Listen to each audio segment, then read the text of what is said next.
we need to experience a Kundalini awakening in order for us to cross over from a life lived by accident, a life lived by conditioning, a life lived by chance, by luck, a life lived born of the womb? Do we need a Kundalini awakening to cross over to the other side?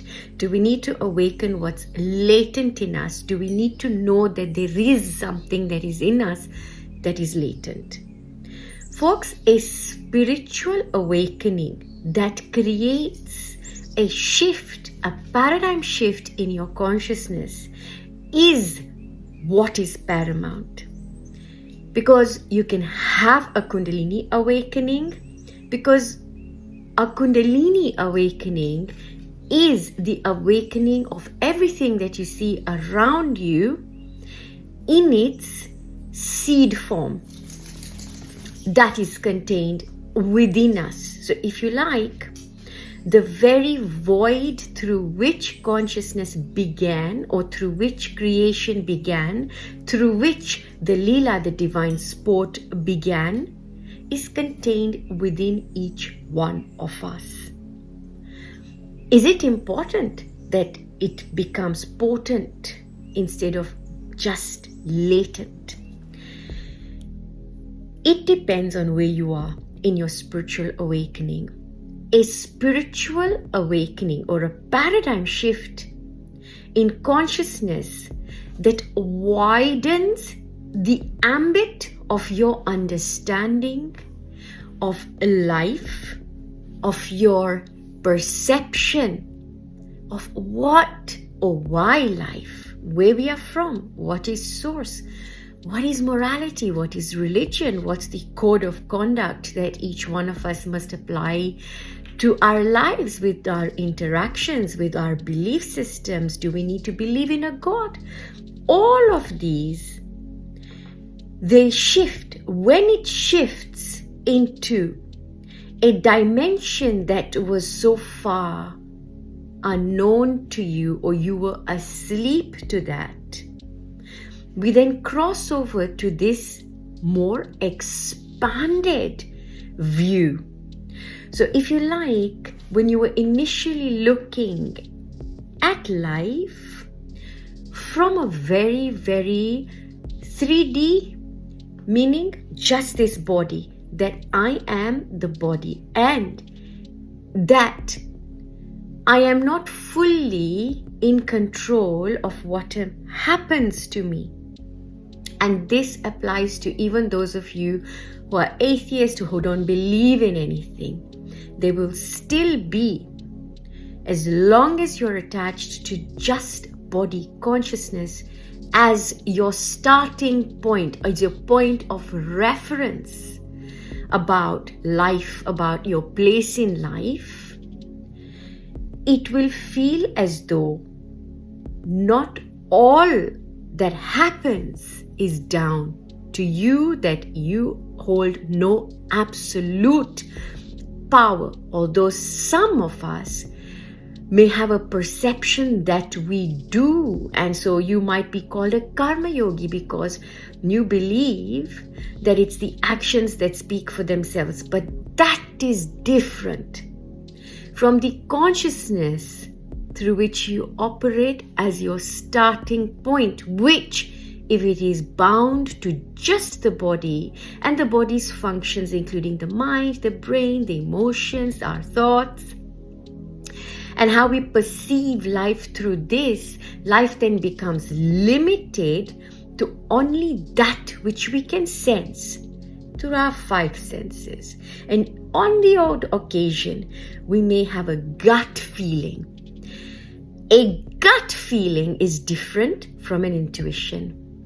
A gut feeling often is there to protect and safeguard.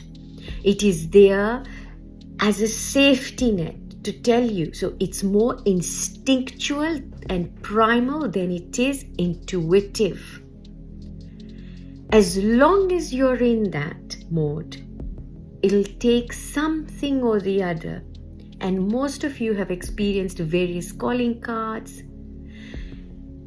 to awaken to the possibility. Now, some of us awaken to the possibility of something else, that is something more than this.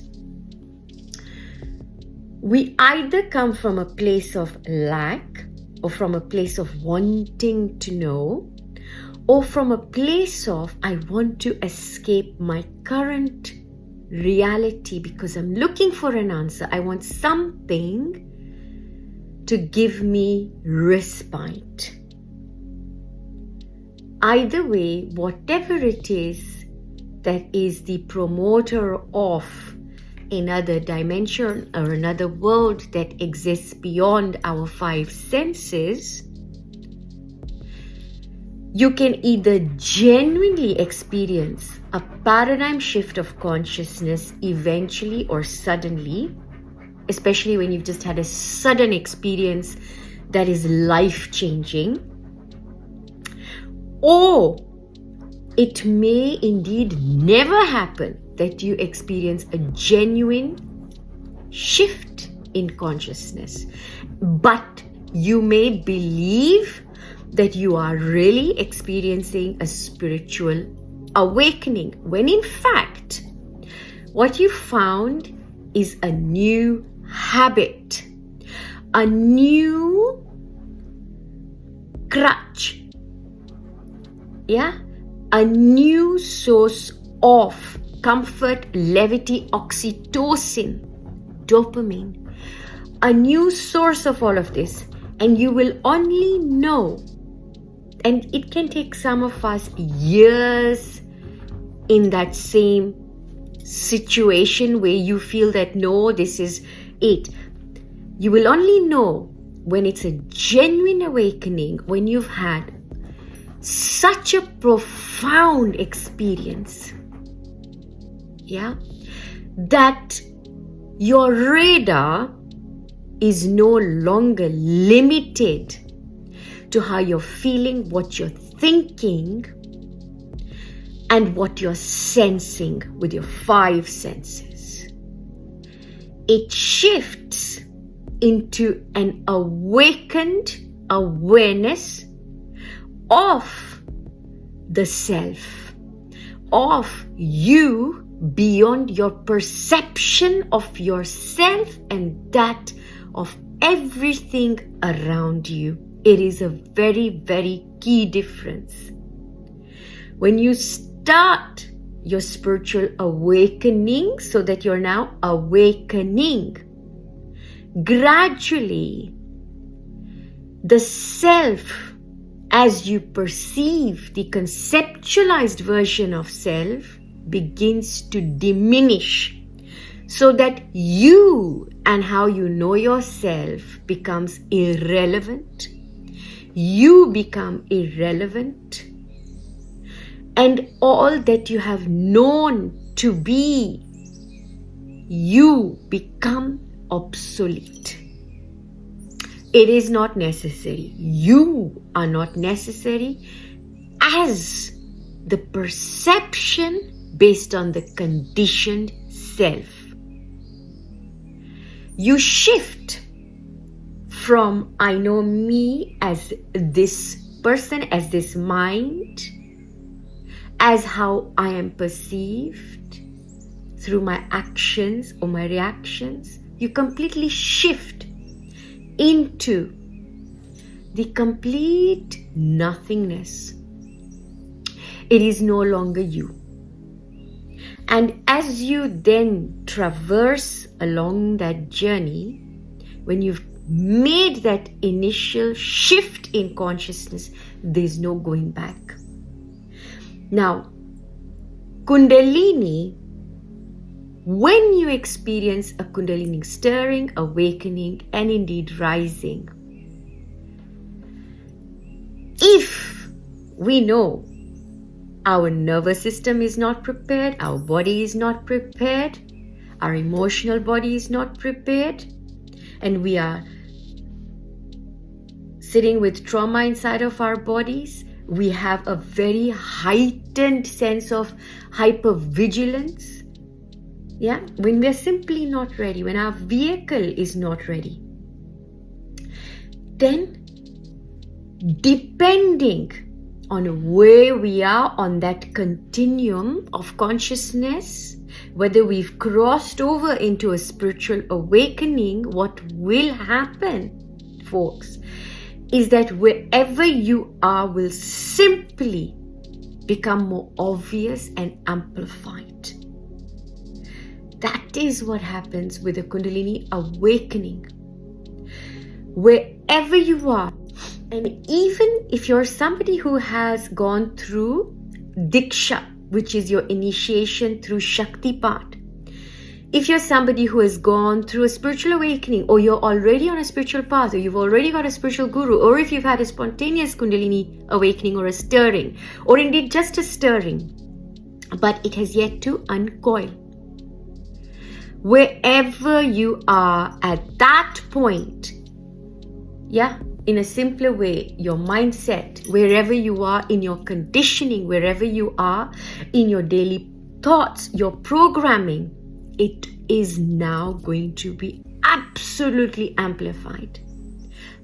Totally amplified. And there is no now at this point any way for you to escape it. This is where so many of us, not knowing what is happening, you will simply succumb to an amplification of wherever you are at that time. If you've got root issues, survival issues, Muladhara issues, if you've got issues around your sacral chakra, your Nabi, power, your heart, emotions, various points inside of us, maybe ancestral karma, whatever it is, as soon as you experience a stirring, an awakening, and this goes for those of us who have also not had a spiritual awakening, but you are simply thrown completely off guard. And some of you can experience this if you go to suddenly see an awakened healer. You go and see somebody who's already got an awakened Kundalini, yeah, and you've gone for a healing session with them. And some of you might come out of it, but you feel absolutely out of sorts because the other person's energy would have echoed out yours, and it can also, by association, being in that time and space together, can also inadvertently cause a Kundalini to stir, which is why some of you will feel very disturbed after healing sessions, and you might think that, actually this is not for me, I don't feel great. And for months on end, you might start to feel, I've been possessed, or you feel that there's evil around me, there's spirits around you, there's psychic attacks, and there'll be all sorts of things happening, even without you going to a healer. Yeah. So whatever has been a pattern of beliefs, and it could be from the moment you were conceived, the pattern of beliefs that your parents had, the pattern of beliefs you were born into, the pattern of conditions that you were exposed to, and what you picked up unconsciously from this present lifetime and another lifetime, which is sitting, but it's sitting quite topically. It is quite on the ready to emerge. And these are the patterns that you might find in your life, almost like lessons to learn. There are points in your life that keep repeating. And with the Kundalini stirring, with or without a spiritual awakening, an amplification of this will take place. Now, the danger, if you've not had a spiritual awakening and your Kundalini has stirred, in whichever way the snake begins to hiss, because of that amplification, if you have no concept, not even a concept of no experience beyond the body, beyond I am the body, yeah, this can create a lot of psychosis. It can create a lot of trauma. In fact, it can become quite traumatizing for somebody to go through a Kundalini stirring, a Kundalini awakening, when you're almost fried. You don't know what is happening. So a lot of these people will end up in psych wards. You'll end up, being assisted. You won't know what has happened. It'll be like you're losing your mind. And in a way, what is happening, that this gush of, the backlog that has been building up in your system, not from now, but from before, is being forced out because the Kundalini wants to rise. The Kundalini is stirring, it's awake, and it's thinking, oh, I want to go up now. But it can't, because there's so much that is in its way, and which is why generally the Kundalini will not rise without there being a clear channel. And for there to be a clear channel, chakras have got to be unblocked as well. There's got to be space for it to go through the Sushumna, which is why a lot of spontaneous Kundalini awakenings will be in the Ida, in the Pingala, but very rarely in the Sushumna channel, because in the Sushumna, if the Kundalini has gone into that and you've had a spiritual awakening, no doubt you'll have had a spiritual awakening for it to go through that. Even without a spiritual awakening, if the Kundalini goes into the Sushumna and everything is being balanced, then you cross over to pure consciousness. You literally cross over to pure consciousness. But when you're not prepared and your body has not expected this, remember, preparation can happen in previous or parallel lifetimes. So this is, folks, one of the reasons why a spiritual awakening takes precedence over a Kundalini stirring, but a Kundalini awakening almost becomes the crown. That becomes a very natural part of the process when you experience a spiritual awakening. The Kundalini will assist you to get right to the other end of the process. But not everybody who has spiritually awakened would have had a Kundalini awakening, or in fact a rising. That's the beauty of this, folks. That when you have a spiritual awakening, your Kundalini can slowly begin to awaken and rise without the obvious sort of appearance that this is what has happened, but you've already come with that. And even if you've not, it will then not be, it is not a discussion. It is not something that you're even talking about, because it is nothing. It does not feature. Because with the spiritual awakening and integrating the awakened state, the Kundalini is going to happen on its own anyway. Because when you get into a particular awakened state, that process will have been happening on its own without it becoming an event. On your spiritual awakening is going to serve as a kind of preparation of your nervous system.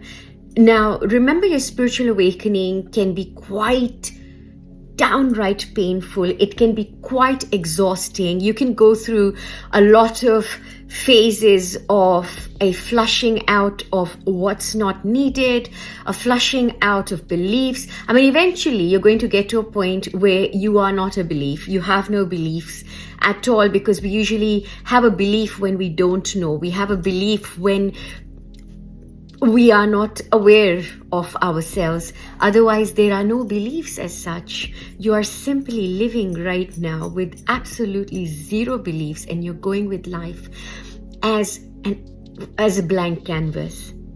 So your spiritual awakening, folks, it prepares your nervous system. So it becomes, through that pain and through that clearing and through everything, it becomes a school. As you would go through Shaktipat, or you would go through Diksha, you would go through an initiation through an awakened teacher, whether that is through an ashram, or you could be in a school, you could join a community. You would go through various limbs of your transformation as you do in your spiritual awakening. So it's a bit like joining a spiritual community or joining a spiritual path. You will experience these subtle realizations, subtle transformations, subtle moments of embracing yourself at different points in consciousness. You will find how you yourself evolve through these different points of consciousness. You will know yourself in a certain way, and in a little while you will know yourself in a different way, and this will continue to evolve as you step in to that. So your spiritual awakening, folks, is the biggest tool. Yeah?